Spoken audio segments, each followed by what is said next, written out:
नमस्कार दोस्तों, आप सभी लोगों का एक नई वीडियो में हार्दिक स्वागत है। आज के वीडियो में हम यहाँ पर देखेंगे प्रैक्टिस सेट 3। देखिए, अब इनकी भी अगर आपको पीडीएफ चाहिए, इनके इंपॉर्टेंट नोट्स चाहिए, लेटेस्ट अपडेट चाहिए तो आप हमारे इस टेलीग्राम ग्रुप को फॉलो कर लीजिएगा, UP home guard GK GS by Mangal Singh. तो अगर ये सर्च करेंगे तो आप लोगों को वहाँ पर एक ग्रुप दिखाई पड़ेगा, तो उसको ऐड कर लीजिएगा, फॉलो कर लीजिएगा। और इसका लिंक भी हम डिस्क्रिप्शन में दे देंगे, तो यहाँ से भी आप जा सकते हैं। ठीक है, तो इसको ज़रूर फॉलो कर लीजिएगा, क्योंकि इसी पर आप लोगों को इम्पॉर्टेंट चीज़ें वहाँ पर शेयर की जाती हैं। तो आप लोग वहाँ पर ज़्यादा से ज़्यादा लोग जुड़ें और ज़्यादा से ज़्यादा उस ग्रुप को शेयर करके आप मेंबर की संख्या बढ़ा सकते हैं, ताकि हमें भी मोटिवेशन मिले, हम भी आप लोगों के लिए जीके जीएस से रिलेटेड जो भी जानकारी है ज़्यादा से ज़्यादा इकट्ठा करके उस पर शेयर कर सकें। देखिए, पहला प्रश्न लिया गया यहाँ पर, निम्न में से कौन सा कायांतरित शैल का उदाहरण है? तो आपको बताना है कायांतरित शैल का उदाहरण है। इन चारों में से हमारा राइट आंसर क्या होगा? देखिए, बलुआ पत्थर है, ग्रेनाइट है, संगमरमर है या चूना पत्थर है। तो यहाँ पर बोला गया कायांतरित शैल। ठीक है, तो यहाँ पर राइट आंसर हो जाएगा पहले का ऑप्शन सी, जो संगमरमर पत्थर होता है ये कायांतरित शैल का उदाहरण होता है, यानी कायांतरित शैल होती है। ठीक है, तो यहाँ पर ये हो जाएगा ऑप्शन सी करेक्ट आंसर होगा। अगला प्रश्न देखेंगे, क्वेश्चन नंबर 2। देखिए, निम्नलिखित में से कौन सा आग्नेय चट्टान का उदाहरण है? तो आपको बताना है आग्नेय चट्टान का उदाहरण कौन सा है। आपके सिलेबस से ही ये प्रश्न लिए गए हैं, जो भी आपके सिलेबस हैं, और उस ग्रुप पर आप लोगों को सिलेबस भी देखने को मिल जाएगा, क्या क्या पढ़ना है सारा सब कुछ वहाँ पर देखने को मिलेगा। देखिए, यहाँ निम्नलिखित में से कौन सा आग्नेय चट्टान का उदाहरण है? तो क्वेश्चन नंबर 2 का राइट आंसर हो जाएगा ऑप्शन ए, बेसाल्ट जो है आग्नेय शैल, आग्नेय चट्टान का उदाहरण दिया गया है। कौन सा? बेसाल्ट। ऑप्शन ए यहाँ पर करेक्ट आंसर हो जाएगा। अगला प्रश्न देखेंगे, क्वेश्चन नंबर 3। पृथ्वी तल के नीचे पिघले हुए पत्थर को क्या कहा जाता है? तो प्रश्न को अच्छे से पढ़िएगा। पृथ्वी तल के नीचे के पिघले हुए पत्थर को क्या कहा जाता है? तो 4 ऑप्शन दिए गए हैं, तो इसमें से राइट आंसर आप लोगों को बताना है। क्वेश्चन नंबर 3 का राइट आंसर हो जाएगा ऑप्शन डी, उसे मैग्मा कहा जाता है। ठीक है, क्या कहा जाता है? तो आप बताएंगे मैग्मा। ऑप्शन यहाँ पर डी करेक्ट आंसर होगा। अगला प्रश्न देखेंगे, क्वेश्चन नंबर 4। तिब्बत की सांगपो नदी भारत में किस नाम से जानी जाती है? तो आपको बताना है तिब्बत की सांगपो नदी भारत में किस नाम से जानी जाती है। क्वेश्चन नंबर 4 का राइट आंसर बताना है। देखिए, क्वेश्चन नंबर 4 का राइट आंसर हो जाएगा ऑप्शन सी, ब्रह्मपुत्र।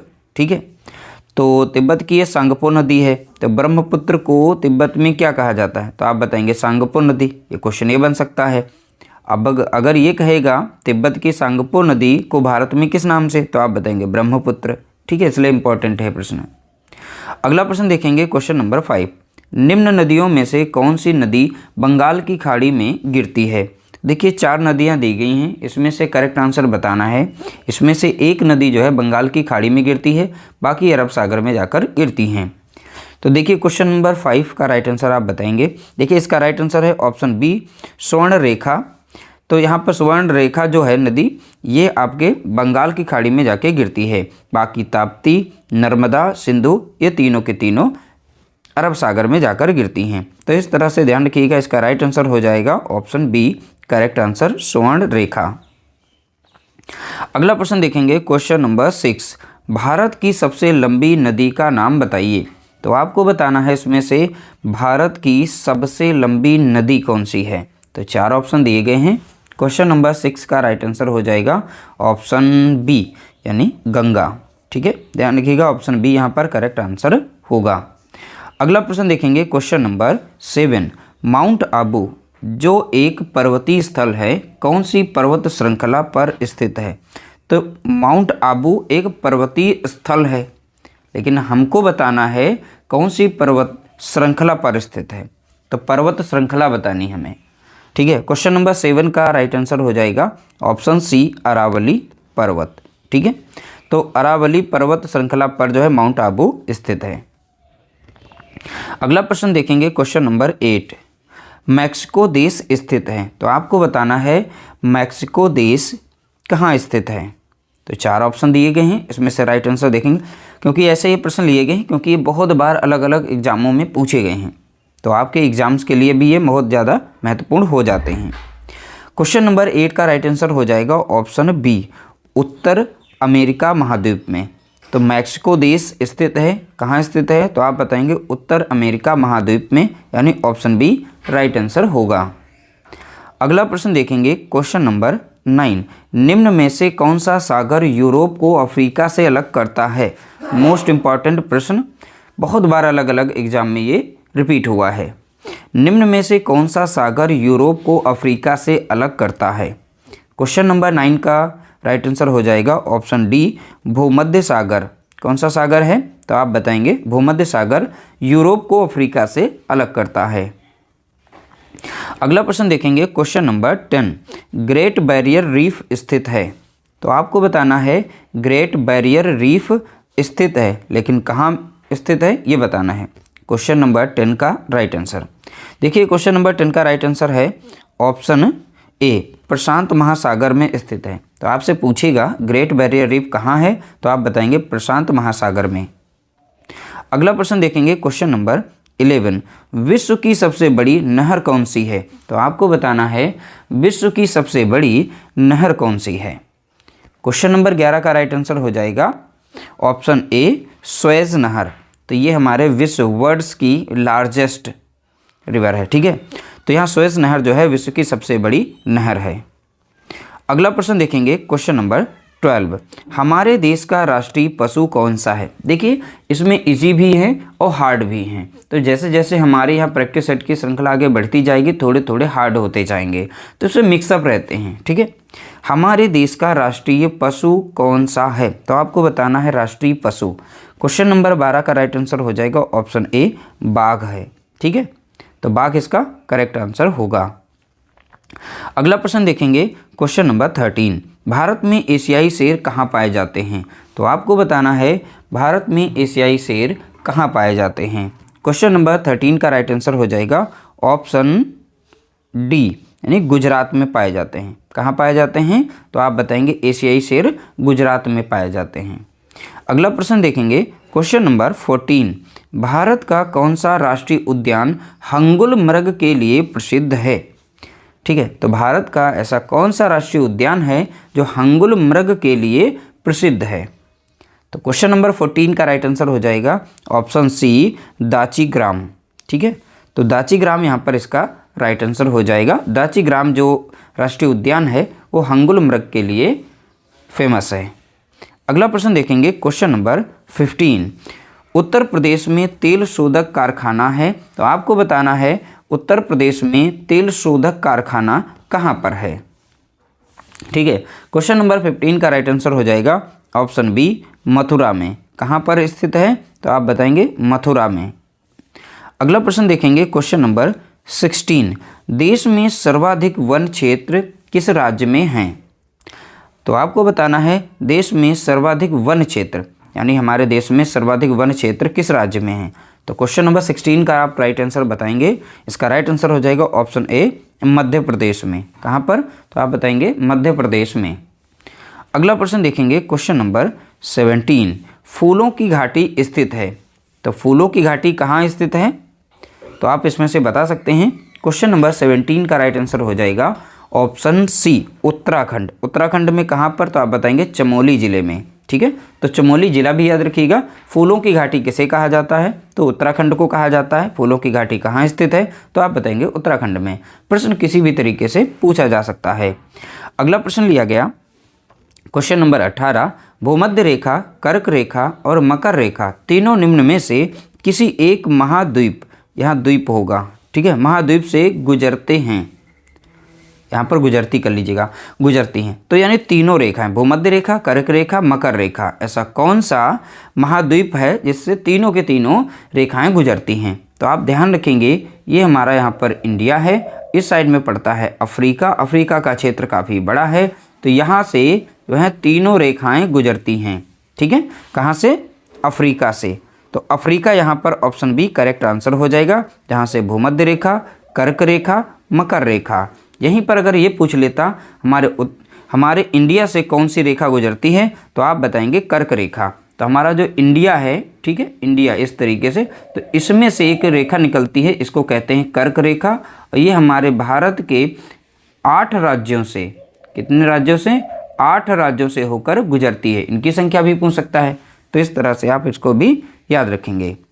अगला प्रश्न देखेंगे, क्वेश्चन नंबर 19। वे 2 ग्रह जिनके उपग्रह नहीं हैं। तो हमारे यूनिवर्स में 2 ऐसे ग्रह हैं जिनके कोई भी उपग्रह नहीं हैं, वो कौन से 2 हैं? ये मोस्ट इंपॉर्टेंट प्रश्न है हमारे सौरमंडल से प्रश्न। क्वेश्चन नंबर 19 का राइट आंसर हो जाएगा ऑप्शन बी, बुध एवं शुक्र 2 ऐसे ग्रह हैं, ठीक है, इनके कोई भी उपग्रह नहीं है। ठीक है, तो जैसे ये हमारा यहाँ पर सन है, सन के जस्ट पास में पड़ता है बुध, फिर अगला पड़ता है शुक्र, फिर अगला पड़ता है पृथ्वी, फिर आता है मंगल। तो इनकी श्रृंखला के आधार पर भी पूछा जा सकता है सूर्य के सबसे नज़दीक कौन सा ग्रह है, तो आप बताएंगे बुध है। कौन सा है? बुध है। फिर आता है शुक्र आता है, ऐसे भी पूछ सकता है। फिर हमारा कौन सा आता है? पृथ्वी आती है।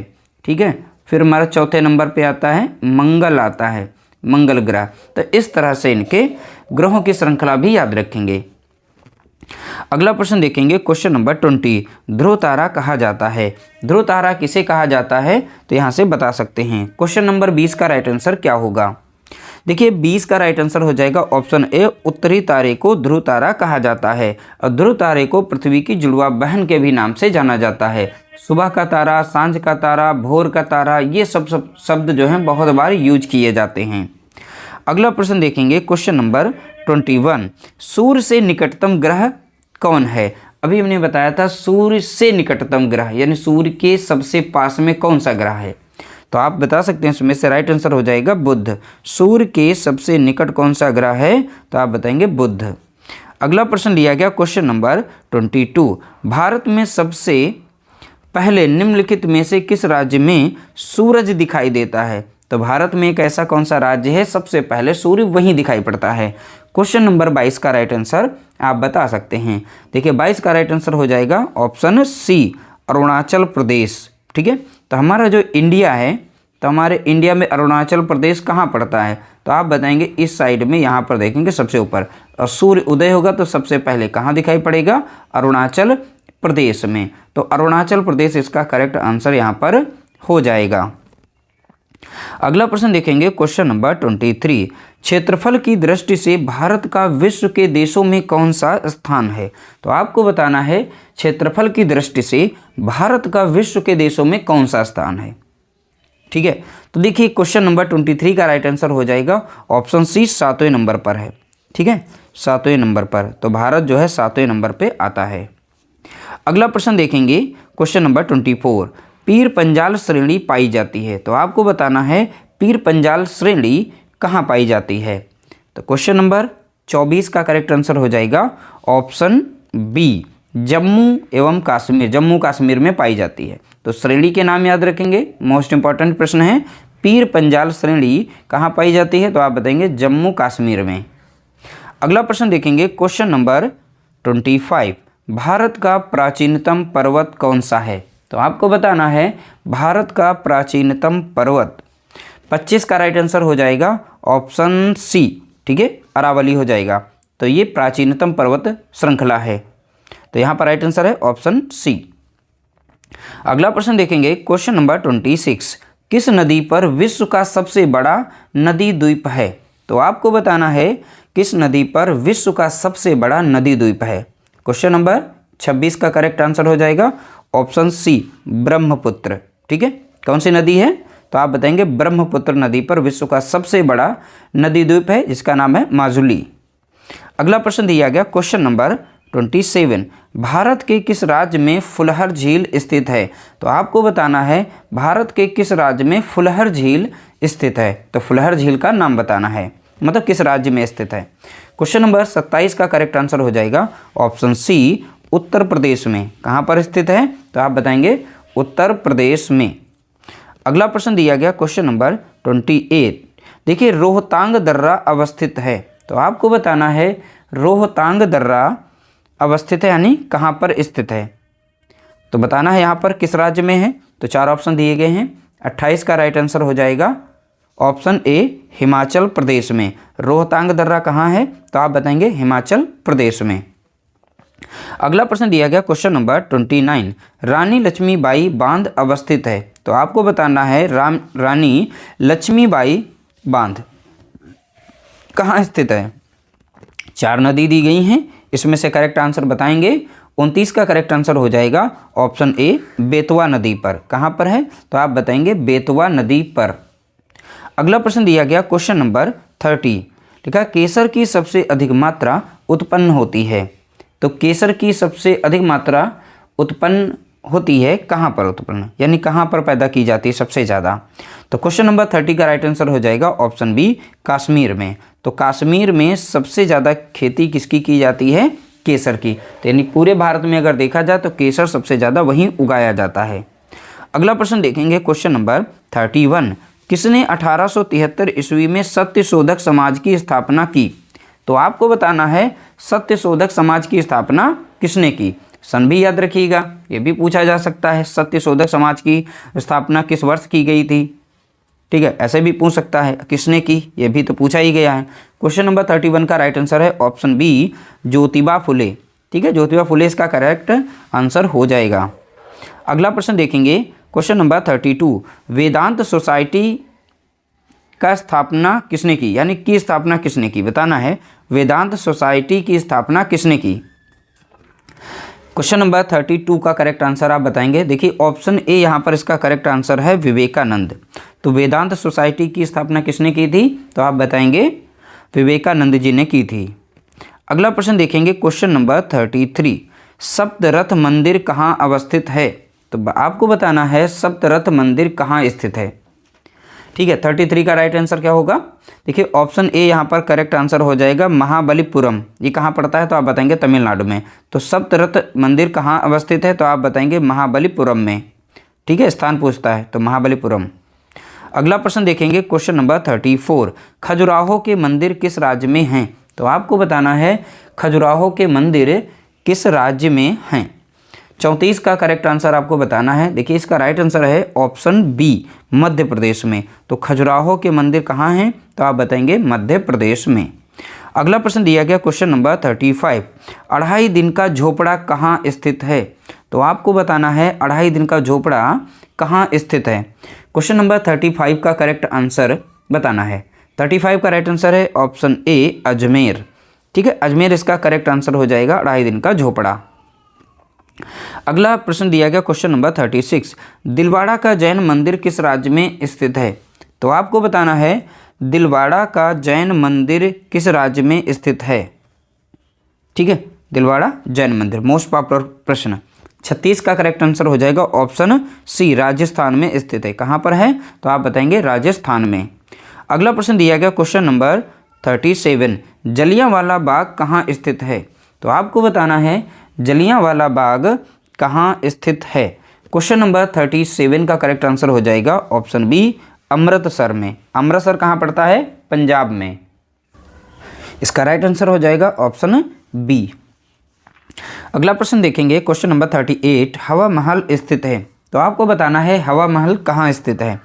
क्वेश्चन नंबर 38 का करेक्ट आंसर हो जाएगा ऑप्शन बी जयपुर में। ठीक है, जयपुर कहाँ पड़ता है, राजस्थान में पड़ता है।